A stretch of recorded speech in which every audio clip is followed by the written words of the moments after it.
That weight was designed in the 1950s when you had lousy trucks. 4 ounces is way, way too much. 3.2 or 3.4 is more than adequate for a 40-foot boxcar. Any questions on that? Good. What do you do with 600 cars you built the other way? You live with it. Get a stronger engine. Yeah. You got a layout for them? Nope. Nope. Okay. Anyway, that's beside the point. Now, for 4 ounces is way, way too heavy. On a gondola or hopper, you're lucky to get 3 ounces.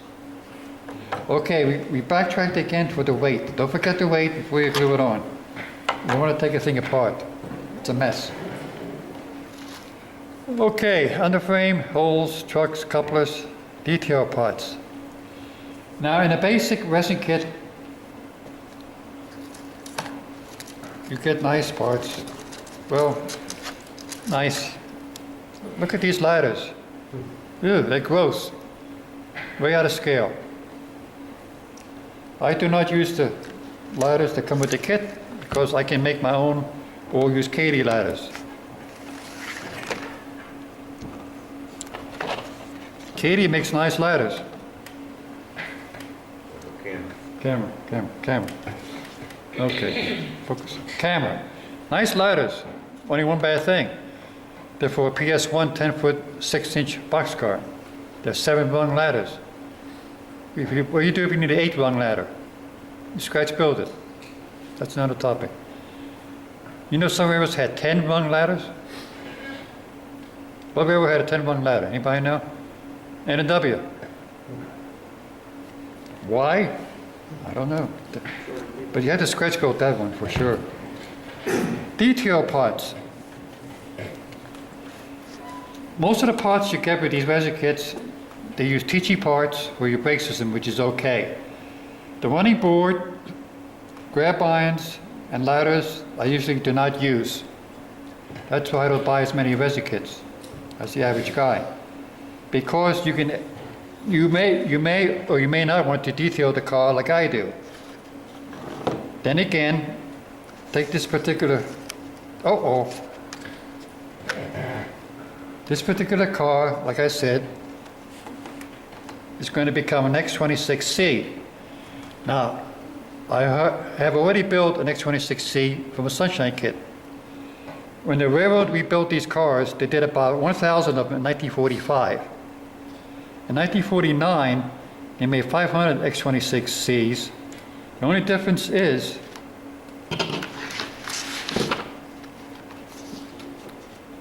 these cars were the ones that were built in 1945.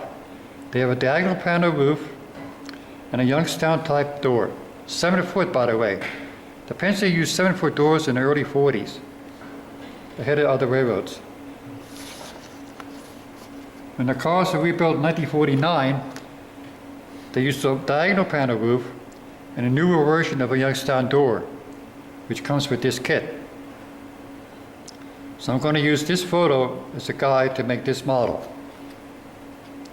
The ends are basically the same.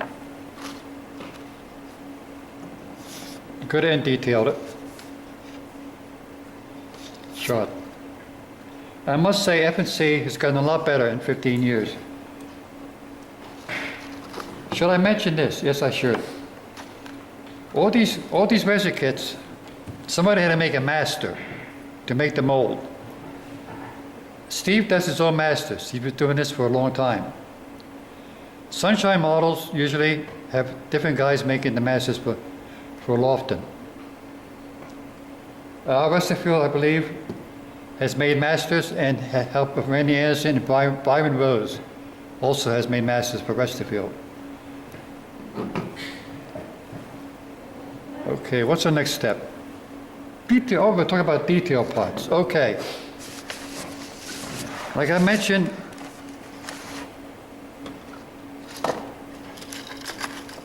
this X26C has a metal running board. This is what comes with the kit. It's a resin casting of a metal running board. We're not going to use it. And nobody else. Nobody else is now. But However, look at this. Notice, running board, not roof walk. Katie makes beautiful running boards.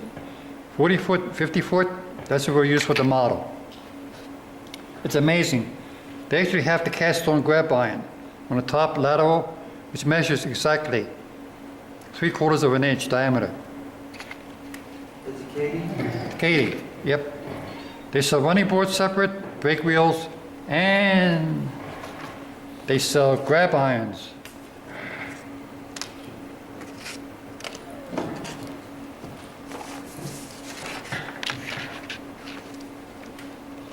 This casting has 4 grab irons on.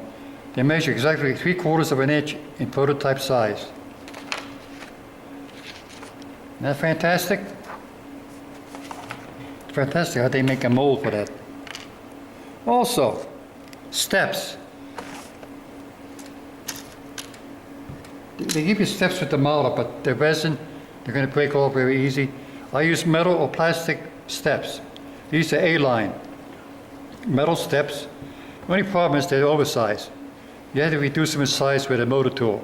That's a separate clinic, but it can be done to make them closer to scale size.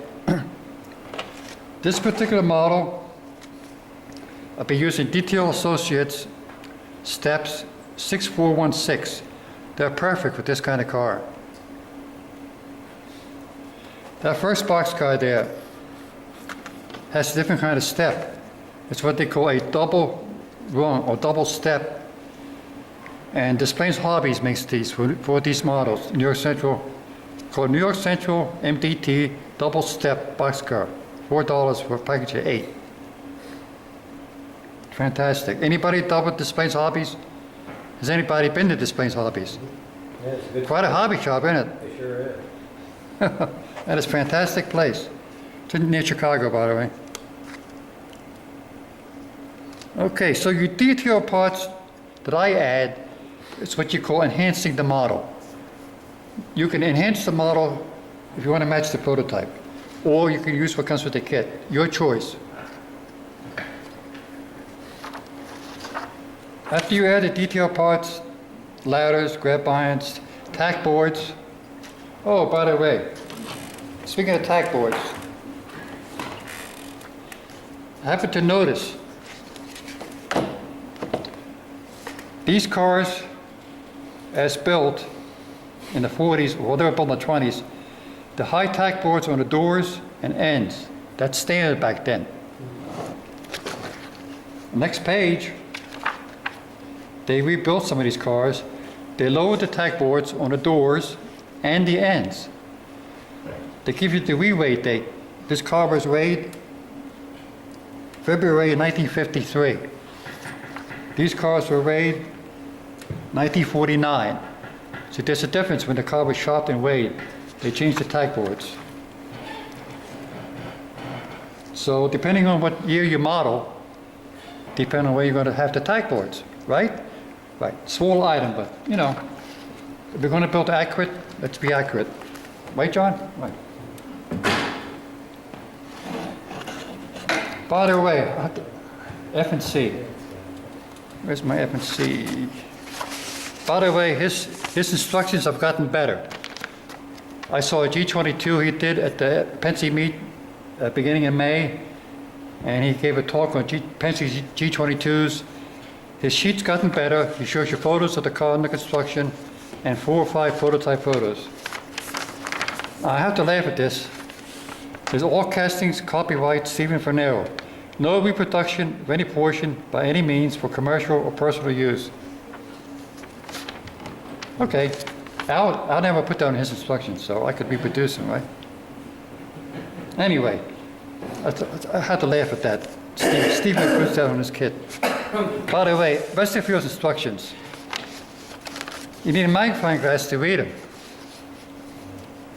Small, very small. But his instructions were pretty good. And he gave you a very good history of the car too, but I can't find now.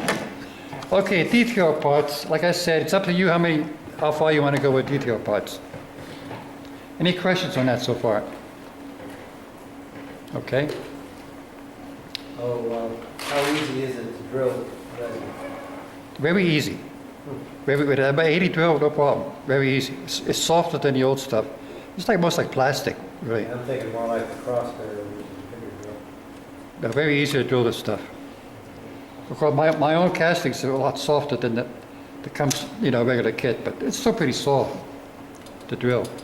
JJ, do you have a template that you use to drill for the holes for the grab iron? Yes, I do.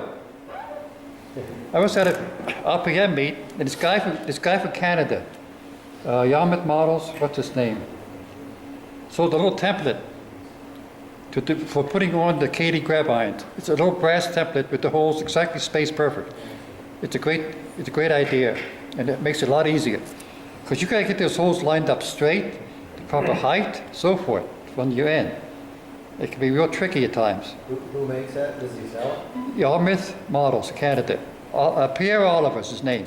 He's got a website. Pierre Oliver. He's from Canada, Oliver, I think. He's a young guy. Well, he's under 50, so he's young. But he has this little template. It's the best thing I bought. It's $3. But he sells kits now. He sells ladders out of brass, and he sells steps, all exact scale size. He's got a website, I think. He's at the RPM meets in Chicago. Okay, let's say you got the model, you washed it before, detail parts are on, it's all set to go to the paint shop. So you take it to a Junior car shop in Altoona. Just joking. Now, paint is expensive, as we know. Flocals are discontinued, as we know. Let's say you got the body ready, right? I paint the model. Of course, you don't have the trucks on yet. The couplers are on.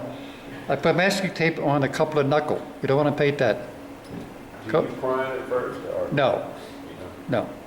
Flocal will stick pretty good too. But before I spray paint it, I paint the entire model with a brush. Brush paint every single crevice behind the ladders, behind the grab irons with a brush. There's less waste that way. Let it dry a couple of days, then I spray paint the whole body. Same color, of course. Because when you spray a model, you're going to waste a little bit of paint. And these days, every drop of flocal counts. I only have 45 bottles left, which is not too bad. But you want to save every drop you can. I overspray it, on your basic body, let it dry a couple of days, then ready for the next big step. Decals. I love putting decals on models, don't you? It's time consuming, but all these models, of course, have decals. That's okay. Now, I was at a Pennsy meeting at the beginning of May. There's a decal manufacturer, Mount Vernon car shops. John France, nobody knows him. He does Pennsy decals. He's doing it quite well. He's a whiz with a computer. He does the layout with the decal microscale prints it for him. 250 sheet run minimum. They're pretty good decals. He's got about 40 or 50 Pennsy cars now. And he does custom work too. But he said something which I was shocked. He puts it on flat paint, like I do. He said, you don't need the gloss. The decals will stick to flat paint just as good as anything. I've never put a gloss coat on to put decals on. Why? It's not necessary. Why bother with it? When you're putting decals on a freight car, especially a box car, of course you do one car side at a time. And you want to take notes. How high is the lettering from the bottom? How many rivets are you overlapping? You make notes because you want the other car side to be identical, right? So make notes on, you measure your height of the lettering, the numbers and so forth, your herald, because you want exactly both sides of the car to be decaled the same. Any questions on that? I use mostly solver set. Walter solver set works good. And if it's a microscale decal, microsol. Then you dull coat it. Thank God for dull coat. Then I do a fine mist of your basic body color to tone down the decal a little bit. It puts a real light overspray, and Al Westerfield mentions that in his instructions. A real light overspray of your basic body color to tone down the whiteness and blend everything in. Any questions?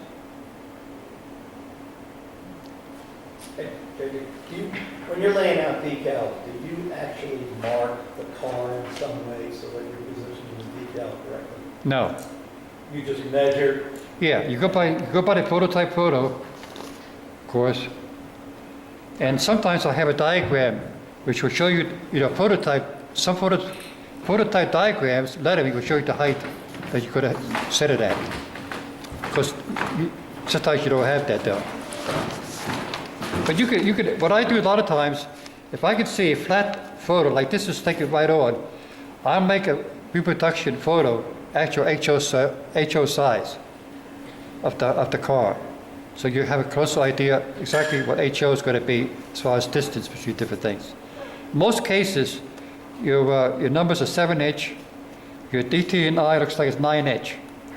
Your regular Pennsylvania lettering, 7 inches. Number's 7 inches. This is 4 inches. This is 4. You have 3.5 and 2-inch lettering also. Your lettering on the ends is 4 inches. I'm talking about prototype sizes. Any questions about decals or anything? Okay, we have finished. When you put the decal on, do you put a little bit of water on before you slide the decal on it? No. You just slide it No, on? there's usually enough water on the decal at the time. Okay.